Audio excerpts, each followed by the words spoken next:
Galera, dando continuidade então ao nosso estudo sobre Aristóteles, agora a gente vai sair dessa crítica de Aristóteles a Platão e agora vamos ingressar um pouco mais sobre a filosofia aristotélica.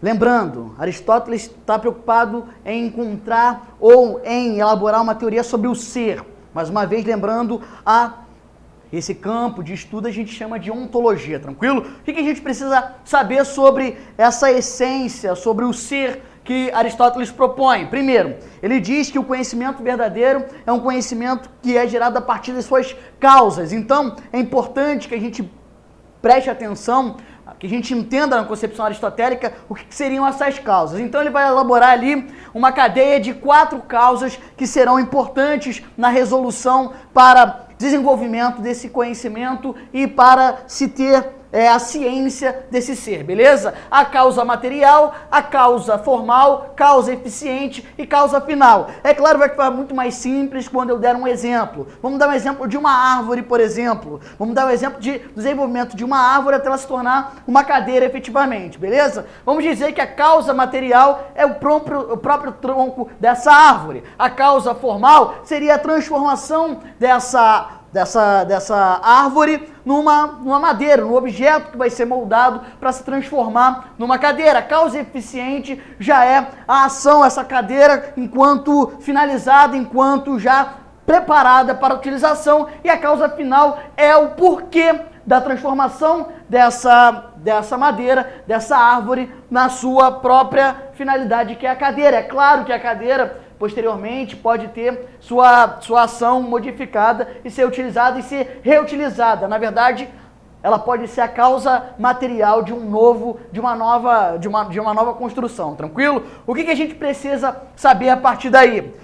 Lembra quando eu falei no nosso último módulo que para Aristóteles é muito importante a sensação? Lembrando, e aí eu vou utilizar a imagem do nosso amigo Rafael Sanzio, o renascentista, que apresentava a imagem de Platão apontando para cima e Aristóteles com as mãos para baixo, mostrando mais uma vez a ruptura, a diferença do pensamento de Platão, o defensor da teoria das ideias, e Aristóteles, que defende a importância da realidade para se encontrar a essência das coisas, ou a essência da coisa em si, tranquilo? Então ele monta um caminho aqui que passa primeiro pela sensação. É importante, mais uma vez, a sensibilidade na promulgação, no desenvolvimento dessa nova ideia. O papel da memória, ou seja, a sensação que vai causar algum tipo de resguardo dentro da sua memória, que vai ser importante depois para o desenvolvimento de uma nova ideia. A experiência,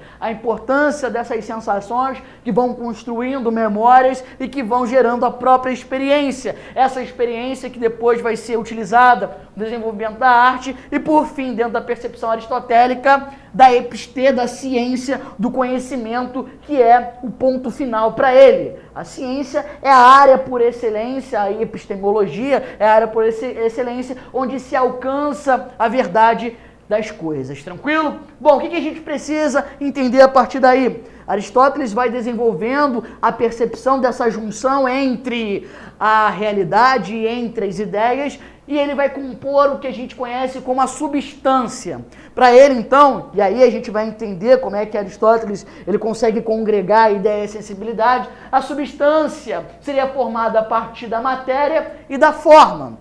Então a gente percebe que para Aristóteles é importante sim as sensações, é importante sim a sensibilidade, a realidade objetiva, tranquilo?